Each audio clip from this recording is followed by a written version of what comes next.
What you're about to hear changes everything. That's how the judge began when the courtroom fell silent. The Brown family, known to millions through the hit show Sister Wives, was sitting nervously, unaware that within minutes, years of secrets would unravel before their eyes. Papers shuffled, whispers echoed, and then came the bombshell. Garrison Brown's hidden life, laid bare for the world to see. No cameras, no cuts, no family spin, just unadulterated, raw truth. And the moment the evidence came to light, Kody and Robyn, normally so sure, so self-assured about their hold on the family, sat stunned, faces white with shock. This was no longer just a family soap opera. This was a courtroom bombshell that would change the Browns' lives forever. To set the stage for the astonishing evidence, let's first get to know the vulnerable platform this family had already established. The Browns, who were once celebrated for their unconventional but intact plural marriage, had been gently cracking apart under the pressure of jealousy, favoritism, and trust that had been broken. Kody's focus had all but switched to Robyn, making his other wives and their children feel forsaken. The family's previously touted togetherness had splintered into opposing factions, with animosity lurking just below the surface. Garrison, the one of the older brothers, had already been bristling with this favoritism for many years. Fans glimpsed it on TV, Garrison standing back quietly, telling Kody things that made him squirm, and striving to become independent financially. But no one realized how profound that distance was. Behind closed doors, Garrison was harboring secrets his siblings weren't even privy to. And now in court, all his concealed information was going to be unleashed. Sometimes the biggest explosions don't come all at once. They build slowly, quietly, like cracks spidering through glass, until one day it all shatters. That's precisely what was going on behind the scenes within the Brown family many years before Garrison's double life was unmasked in the courtroom. What appeared on the outside to be a lively, cohesive, and at times even enviable family unit was actually a house of cards. And if you examined closely enough, there were warning signals aplenty over many years. The world initially learned about the Browns on Sister Wives, a reality television show that opened their doors and showed them living an unconventional life. 4 wives, 1 man, and a large family of children all attempting to function as one large family. Initially it was compelling, even inspiring for some fans. They smiled awkwardly through strained dinners, marked special big family occasions, and crafted a vision of love multiplied, not divided. But behind the smiles were hardships that cameras caught only glimpses of. The Browns wished to demonstrate to the world that polygamy wasn't chaos, that it was full of love, respect, and harmony. But little by little, the cracks started to emerge. Every family has a point of gravity. And for the Browns it was Kody. Charismatic, vivacious, and hell-bent on being regarded as the powerful head of his household. Kody walked with an air of self-importance, akin to the sun around which all else gravitated. But here's the reality. When one individual insists on being in the center, everyone else gets relegated to the background. As time passed, Kody's control issues, his changing affections, and his zealous drive for Robyn's validation started making the rest of the family feel invisible. Garrison, Kody's son, saw this more than anyone. From the sidelines, he witnessed the gradual disintegration, the favoritism, the silences, the tension that grew whenever the family got together. He didn't talk much, you could see it in his posture, his reserve, and his insistence on not acting like everything was all right when it wasn't. In order to see how fragile things got, you must consider the timing when Robyn came into the family. Initially, she appeared as a welcome breeze, young, quiet, and wanting to belong. However, her arrival changed the balance of the entire household before long. The other wives picked up on it first. Robyn was not a phase for Kody. Robyn was a tidal wave. He spent all his time with her, defended her to the death, and gradually started reprioritizing his life around her and her children. For the remainder of the family, it wasn't favoritism, it was betrayal. Kids like Garrison, who were already hungry for their dad's attention, now had to vie with Robyn's children, who always appeared to win by default. And that's when the unspoken cracks started appearing in Garrison's heart.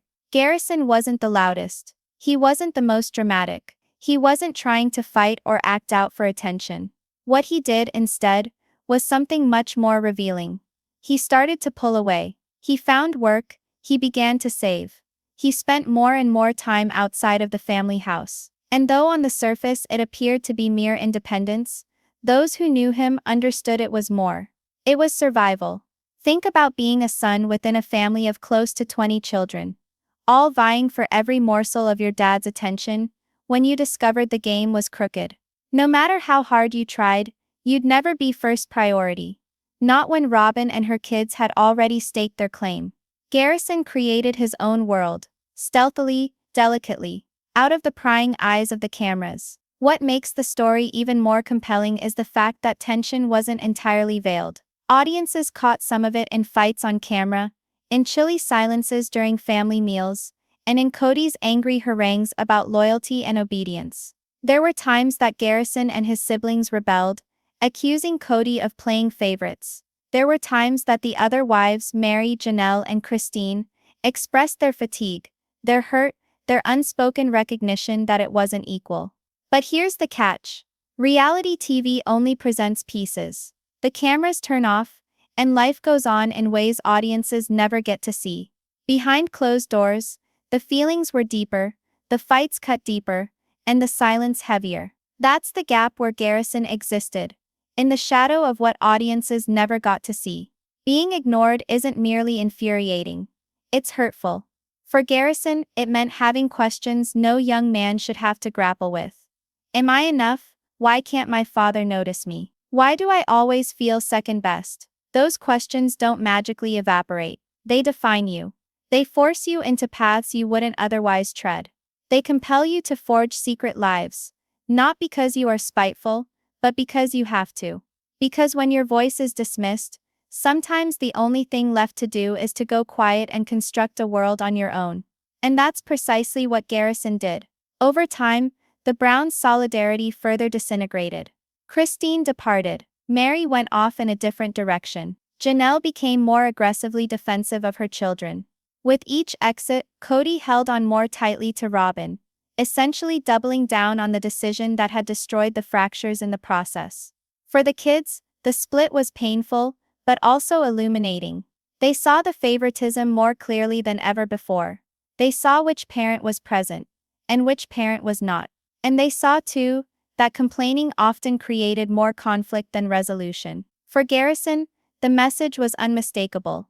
If he needed peace, he couldn't expect his father to provide it. He would have to create it for himself. By the time the family was in court, the drama was already scripted. The years of preferential treatment, quiet anger, and passive defiance had set up a powder keg, waiting for that one spark. The courtroom didn't stage the drama. It uncovered it. And when secrets finally surfaced about Garrison's, it wasn't simply a matter of one boy's decisions. It was about the years of tension that drove him to them. In retrospect, it's sort of freaky how prophetic it all seems. Families don't break up overnight. They break apart gradually, piece by piece, until one day something little sends them over the edge beyond which there is no return. For the Browns, it happened in court, but the drama was unfolding much earlier, within the silent despair of a son who longed to be noticed, within the wives' weariness, who were ignored, and within the pride of a father who could not or would not acknowledge his errors. The Browns were already teetering. It only took Garrison's secret to send them tumbling. And that's the chilling truth. The courtroom revelation was shocking. Yes, but it was also inevitable. Because when cracks are ignored, they don't heal, they spread. The Browns' story wasn't just about polygamy or television fame. It was about something far more universal. What happens when love is uneven, when voices are silenced, and when control is valued more than connection? For Garrison, silence was survival. For the Browns, silence was their downfall. The evidence first appeared innocuous, a string of financial reports. But as the judge read them, the trend became evident. Garrison was secretly creating separate accounts, channeling funds in ways that circumvented the family's normal scrutiny. Robyn gasped. Kody leaned in, his jaw clenched. It was not about money. It was about control. For one, Kody had always been adamant about being the head of household, controlling finances and keeping them all under one budget. But here was evidence that Garrison had cut out on his own entirely, sylving out a life his father wasn't even aware he lived. The courtroom whispered. Some perceived it as independence, others as rebellion. But one way or the other, it was undeniable. Garrison had been leading a double life. To the world at large, Garrison appeared like any other son searching for his way. He worked diligently, avoided being involved in big scandals, and projected himself as someone who valued his family but needed his own space. On TV, he hardly raised his voice, never hogged the limelight, and often seemed placid, even as everything around him was going haywire. But this is the reality. Sometimes the quietest individuals have the biggest secrets to hide. And though Kody and Robyn perceived Garrison as being distant or uncooperative, the situation was much more complex. Garrison wasn't merely distancing himself. He was constructing a whole other world for himself. A world laboriously protected from his father's grasp. The first glimpse of that world appeared in the form of budgetary reports. On first sight, they didn't appear out of the ordinary. Just routine accounts, regular deposits, regular bills. But as detectives probed further, things started to take a different turn. There were accounts in Garrison's name, which his parents had no idea existed. Savings hidden away. Money sent through at unusual times. Money spent on things that didn't fit into the narrative Kody had regarding his son's life. To Kody, who took pride in being the family head and keeping things in check, it was betrayal. To Garrison, it was liberation. Because this is what those financial statements showed. Garrison had been working behind the scenes, saving deliberately, and investing his money in a life that was independent of the family's economic paradigm. While Kody preferred everything controlled, in his sight, Garrison was demonstrating dollar for dollar that he could and would do just fine on his own, without his father's permission. But money was just the beginning. What came next was far more shocking, proof of a double life that Garrison had carefully protected. Secret phone records indicated late-night chats, some with friends, some with mentors, and some with individuals the family didn't even realize he had any relationship with. Emails indicated plans for upcoming projects, business ideas, and even contracts executed in his name that were totally out of the family's loop. This wasn't a thoughtless teenager acting impulsively. This was a young man systematically planning an existence that excluded the Brown family. It was freedom in disguise. As this unfolded, the courtroom was no longer concerned with evidence. It was concerned with motive. Why had Garrison worked so hard to keep his life a secret? Why not have simply informed his family? His response was in his own words, from words read aloud in court. He'd said that each time he'd attempt to assert independence, he was pushed back. Each effort at constructing his own identity was branded as disloyal. And each endeavor at speaking his truth was met with disagreement. So he ceased explaining. He ceased inquiring. He ceased attempting to persuade his father to understand his side. Instead, he forged a life in quietness. A double life. One in front of the cameras, when he was the obedient son, and one out of sight, when he worked secretly towards the day that he could stand independently on his own. When this evidence was brought, the response was charged. The audience leaned in. The voice of the judge rumbled like thunder. And everyone's eyes were on Kody and Robyn.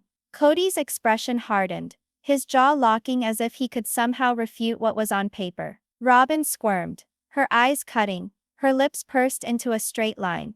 They had painted Garrison as stubborn, rebellious, even ungrateful for years. But now the proof was different. This was not about rebellion. This was about survival. But what made this discovery so compelling wasn't the balance sheets and secret deals. It was the human narrative behind them. Court records featured the accounts of friends who portrayed Garrison as considerate, diligent, and desperate for autonomy. They told how he detested fighting, but could not abide being silenced. They portrayed a young man who wished to love his family, but wished to have the dignity of making his own decisions.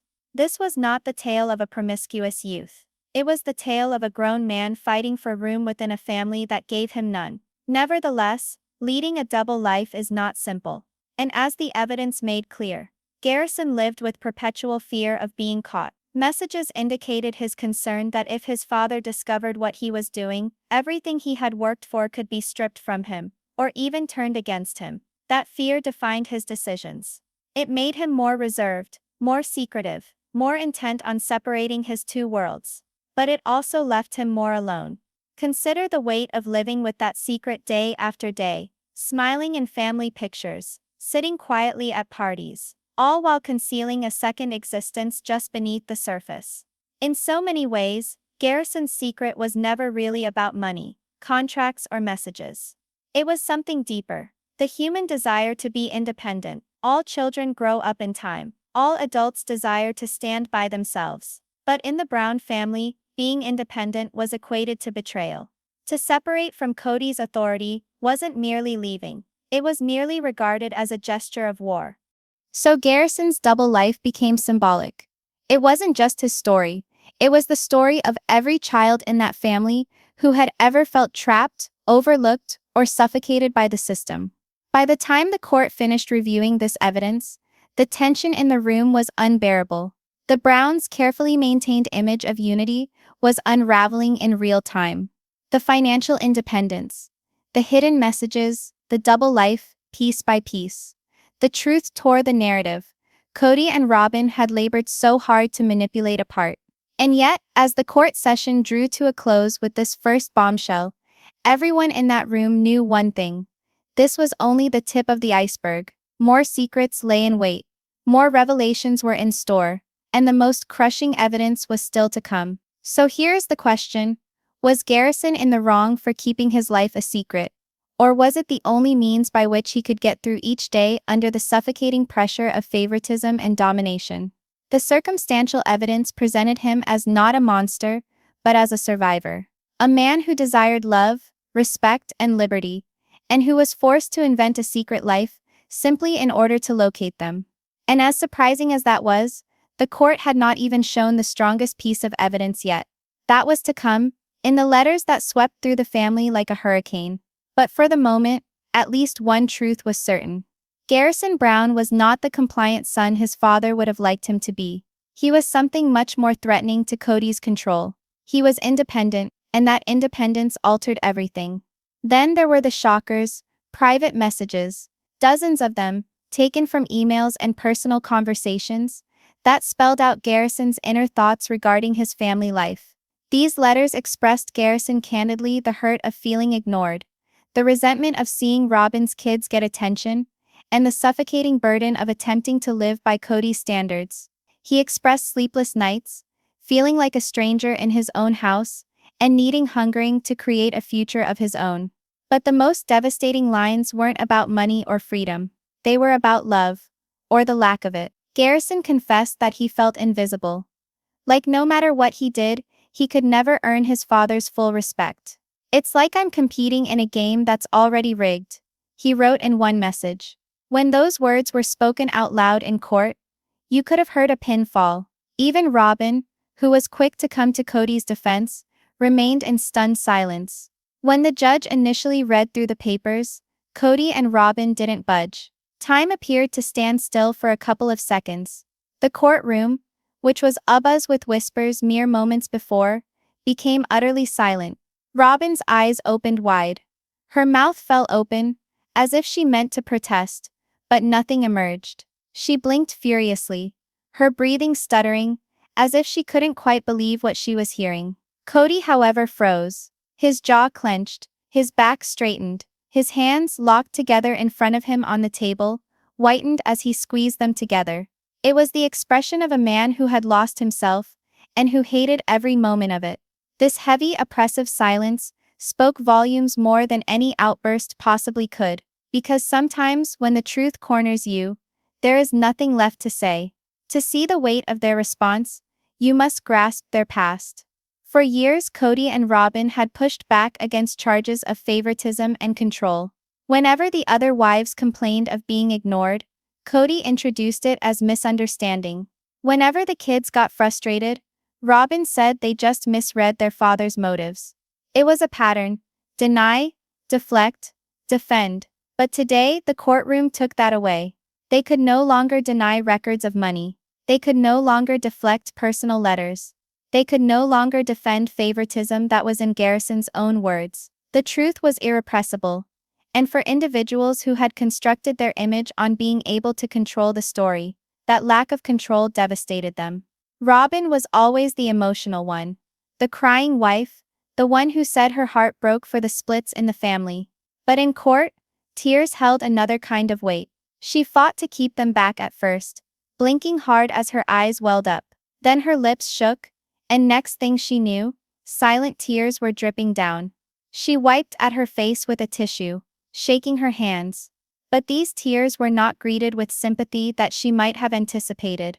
For years some of the children, and even the viewers, had mocked Robyn's crying, saying it was less about emotion and more about manipulation. In this instance, however, the tears seemed less a ploy, and more of a shock, because no matter how much she cried, there was no wiping away what was now public record.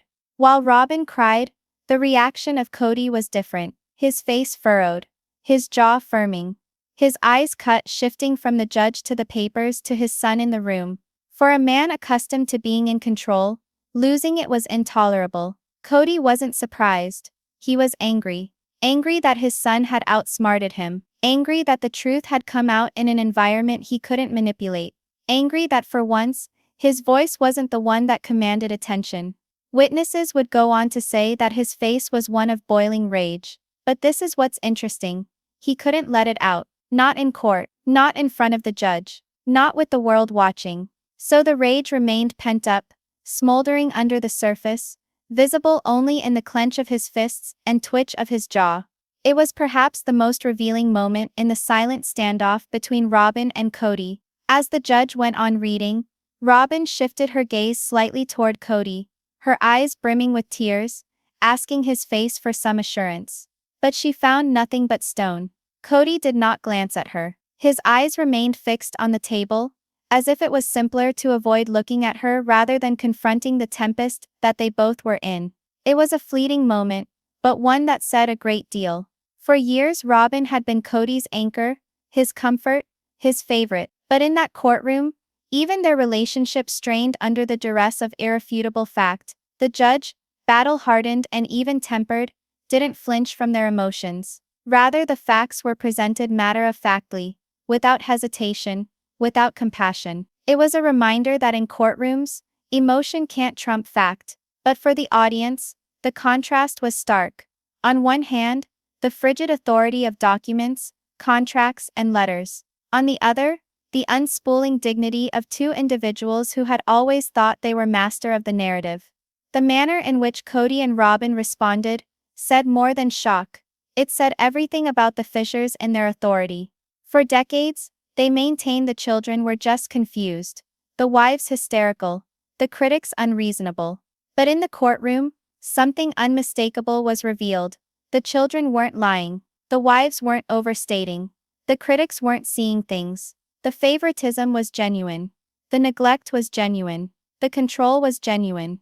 And now, the very individuals who had silenced everyone else were being compelled to see what they had gone to such great lengths to bury. At that point, the balance of power shifted. Kody and Robyn were no longer the storytellers. They were the story. The power they once wielded over the family image was lost, replaced with the power of the court and the testimony that could not be manipulated or silenced. For the first time, Kody and Robyn weren't simply coping with disgruntled family members or disapproving viewers. They were confronted with truth in its purest form, truth that couldn't be edited, couldn't be denied, and couldn't be avoided. Their response didn't affect them alone. It rippled throughout the family. For the brothers and sisters who had long been silenced, watching Kody and Robyn shocked was vindication. For the wives who had endured years of neglect, it was confirmation they weren't dreaming. And for Garrison, it was a mixed blessing. His truth was finally revealed, but at the expense of publicly destroying his parents' reputation. In so many ways, Kody and Robyn's response was symbolic. Symbolic of what occurs when you establish your power upon control instead of connection. Because when control is stripped away, all that remains is silence, shock, and tears. Of course, some viewers and even relatives wondered if the reactions were staged. Were Robyn's tears sincere tears of sorrow, or simply another ploy to be the victim? Was Kody's silence really shock, or was he already thinking about how to spin the tale later? Those questions hung around long after the courtroom adjourned, but this much was certain. At that moment, their responses were honest, unfiltered, human. And that's why they meant so much. So this is the sobering reality. The proof might have revealed Garrison's secret, but it also revealed the vulnerability of Kody and Robyn. For once, the story wasn't theirs to tell. For once, the truth was louder than their words. And in the silence that followed, their reactions told the world what they refused to admit: the cracks in their family weren't just real. They were irreversible. For years, Kody and Robyn had portrayed themselves as misunderstood, saying that the other wives and children just didn't notice their work, didn't value their love. But now, with Garrison's own words in print, that alibi fell apart. Kody's face flushed as the judge gazed straight at him. Robyn's eyes welled up with tears, her neatly constructed persona of the peacemaker disintegrating. For the first time, the court wasn't only questioning the behavior of Garrison, it was questioning theirs. The favoritism that had long been speculated about on the show now could not be denied. The evidence presented a young man driven to the brink, compelled to create a double life merely to make it through emotionally. It wasn't defiance, it was survival. When the judge went for the last batch of evidence, no one was prepared. The document seemed mundane, creased notebook pages, stuffed into yellowing envelopes that had grown old over time. But as soon as the first line was read, the courtroom grew quiet. In shaky script, Garrison had written out feelings he had carried for years, feelings he had never uttered, feelings he had hidden from even his siblings. "I love my family, but I feel like I don't belong to it." Those words, plain but crushing, hit the room like a lightning bolt. More letters were read, and a pattern began to emerge. Each one unmasked layers of pain, frustration, and yearning. Garrison wrote about favoritism, how Robyn's children received love and affection that he could never acquire, regardless of the effort he put in. He wrote about family dinners when he felt ignored, holidays when his attendance was optional, and conversations when his voice was not heard. But there was more to his writing than just sorrow. It was desperation. "I don't know how much longer I can act like I'm fine. Every time I attempt to say something, I feel like I'm being drowned out by other people's voices that are more important. I need room. I need liberty. I need to breathe without feeling like I'm cheating someone." These weren't rebellion words. These were words of someone choking under silence. It had an instant effect. As the voice of the judge transmitted every sentence, the courtroom became somber. People were wiping away tears. Others shook their heads in shock. The siblings fidgeted in their seats, their expressions mirroring emotions they'd held for years, but never heard spoken so eloquently. Christine, one of the wives who had long guessed this hurt, bent her head, quietly weeping. Janelle, Garrison's mother, shut her eyes, her hands shaking as if listening to her son's innermost thoughts shattered her heart once more. Robyn's face was tear-streaked, yet for once her crying didn't invite sympathy. It appeared to underscore the very favoritism the letters delineated. Kody sat rigidly, jaws clenched, face impassive, but the flush in his cheeks gave away the tempest raging within. For the first time, the words weren't those of wives or critics. They were from his son himself. There was one letter that was extraordinary, a confession that muffled even the judge. "Sometimes I wonder if my dad would even miss me if I left. He tells us he loves us all, but it's conditional. Love if I'm good, love if I keep my mouth shut, love if I don't want too much. I don't want that kind of love anymore. I just want to be seen for who I am." The courtroom stilled. Those words hurt more than any piece of paper ever had the power to. Because this wasn't solely about independence. It was about being loved, and not being loved. It was a heartbreaking image of a son who didn't feel loved without conditions by his father. What gave these letters so much strength was how universal they were. Yes, they were Garrison's. Yes, they explained his particular circumstances. But through the specifics, they expressed sentiments that could be shared by millions of people. The hurt of being ignored. The annoyance of not being heard. The desire to be loved without strings. At that point, Garrison's tale no longer became merely a Brown family tale. It became a human tale. one that touched far beyond the courtroom doors. The judge, who was typically steady and unflappable, also halted after reading the letters. He laid them aside for a moment, took off his glasses and allowed the silence to hang. It was as if even he understood the gravity of what had just been revealed. This wasn't legal evidence. This was evidence of heartbreak. Evidence of a family coming apart at the seams. When finally he went on, his voice was softer, slower, as if he knew each word weighed a heavy truth. For Robyn and Kody, the letters were the coup de grace. Financial evidence might be disputed. Emails might be dismissed. But handwritten confessions, unquestionable. Robyn's tears began to turn to muffled sobs. She shook her head, muttering something no one quite caught. Kody, still stiff, avoided anyone's gaze. His silence, thunderous as a scream, spoke louder than any words. He couldn't argue his way out of this. Because how do you dispute the words of your own son penned in his own handwriting? For the other kids, however, the letters were poignant. They had waited so long to feel the same anguish, to whisper the same favoritism, to bear the same exasperations. To hear Garrison put it into words, and be both validated and broken. They weren't delusional. They weren't hallucinating. And hallucinating, the cracks they experienced were a reality. And now the world was aware of it too. But concurrently, hearing their brother's agony expressed hurt painfully. Because in the midst of affirmation lay the reminder of how much he had endured in silence. The emotional aftermath in the room. When the letters were finally completed, the courtroom was silent. Nobody budged. Nobody said a word. It seemed as if the air in the room was thick with sorrow. It wasn't the fiery melodrama of shouting or tantrums. It was something much more potent. The stunned desolation of reality. Every person in that room realized that things would never be the same. The Brown family image had been broken.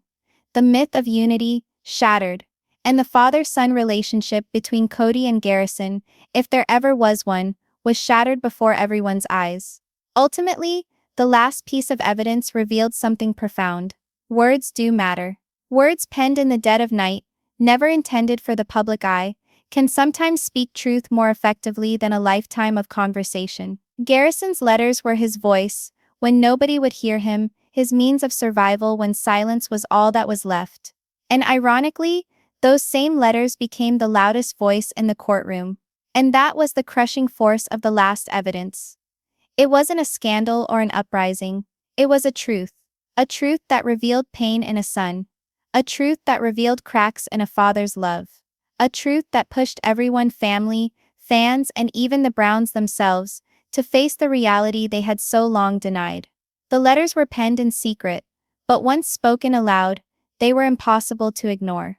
And with them, the Brown family's carefully controlled image collapsed completely. And then there was that moment which no one will ever forget. Letters, hidden within a folder. These handwritten letters were Garrison's most intimate admissions. In them, he bared his soul about the loneliness he experienced, the love he wanted but never got to the fullest extent, and the unspoken battles he waged each and every day. One of the letters was a sob story. I love my family, but I can't continue like this. If I don't speak out, I'll lose myself entirely. I need space. I need freedom. I need to be heard. And as those words rang out in the courtroom, some cried. Some shook their heads in amazement. This was not the tale of a recalcitrant son. This was the tale of a young man caught in a family situation, suffocating him. The letters were the final evidence, the undeniable truth that shattered the Brown family's carefully maintained image. As the gavel fell, and the session ended, the room emptied slowly. No one rushed for the doors. People lingered, whispering, glancing toward the Browns. Robyn's makeup was smudged with tears. She gripped her purse tightly, trailing close behind Kody.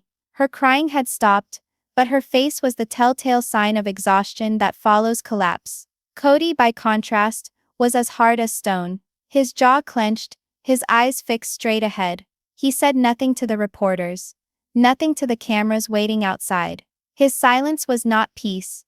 It was anger suppressed. The siblings converged individually. Some leaned against one another, sharing soft-spoken words.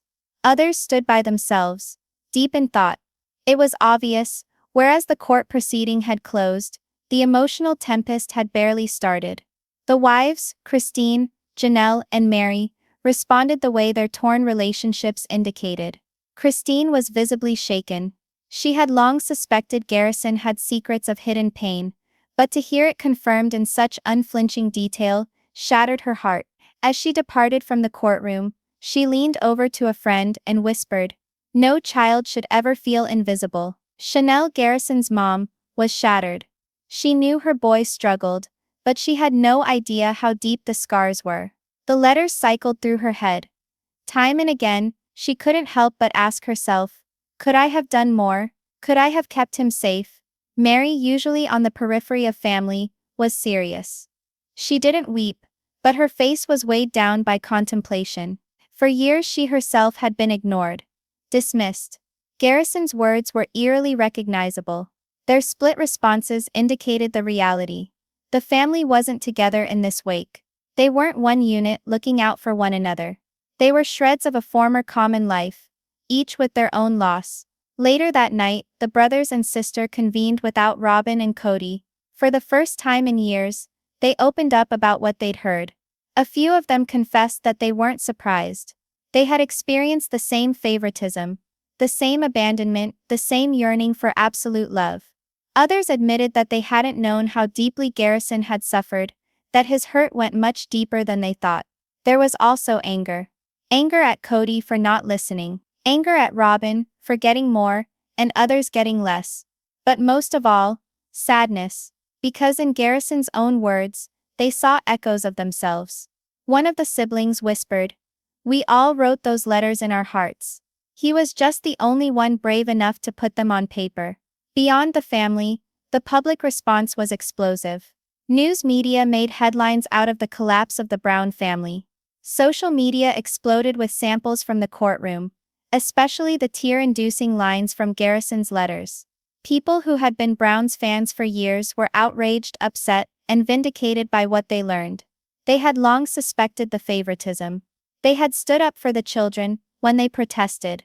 Now their suspicions were validated. The fable of a harmonious plural family, one that Kody had fought hard to maintain, had vanished. Behind it stood a shattered reality, one that could no longer be denied. For Kody, the aftermath was a nightmare. He avoided the spotlight, not giving interviews, not facing the evidence head-on. Those around him spoke of him being furious but quiet, pacing his house, his fists clenched, ranting about betrayal. But his silence only fueled rumors. Was he angry at Garrison, the court, himself? The world demanded answers, but Kody provided none. In reality, Kody's biggest loss wasn't popular opinion. It was control. For decades his word was gospel in the family. Now, however, his kids had spoken more loudly. His power wasn't merely questioned, it was shattered. Robyn, meanwhile, became the center of heated debate. Some sympathized with her tears, believing she was simply overwhelmed by the pain around her. Others accused her of crying not out of guilt, but out of fear of losing the favored position she had held for years. Within the walls of her own home, she allegedly unraveled into worry, reliving the courtroom scene over and over in her mind. She implored Kody to stand up, to defend himself, to tell. But Kody's silence left her alone in doubt. The reality was straightforward. The letters had specified her children as preferred, and no amount of crying could erase that fact. In the weeks that followed, one question remained. Could the family mend? Some thought yes, that revelation could be the beginning of actual reconciliation. That perhaps, now that all was on the table, the Browns might at last deal with their problems honestly. Others thought healing was not possible, that the damage was too far-reaching, the favoritism too ingrained, the trust too shattered. Because how do you repair a family when the foundation itself has been revealed to be faulty? Perhaps the saddest aspect of the aftermath was this.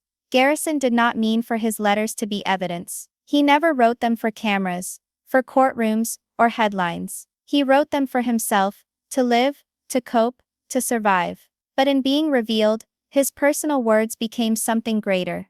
They became a voice for all siblings who felt silenced. They became a mirror, reflecting the Browns' truth.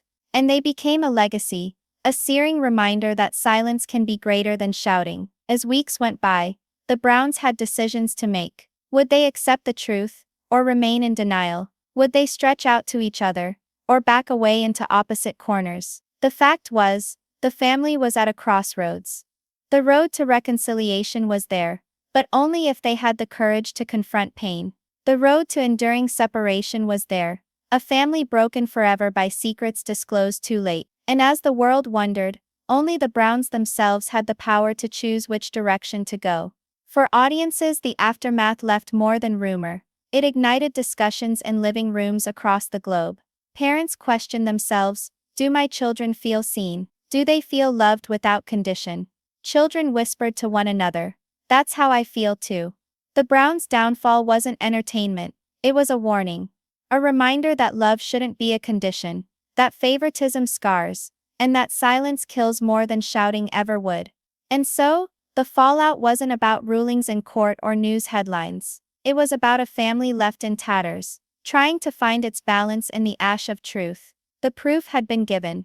The letters had sliced so deep, the silence that followed had spoken volumes. The Browns would never be the same again, and the world, having seen them disintegrate, was left with one unsettling question. When love is conditional, can it still be family?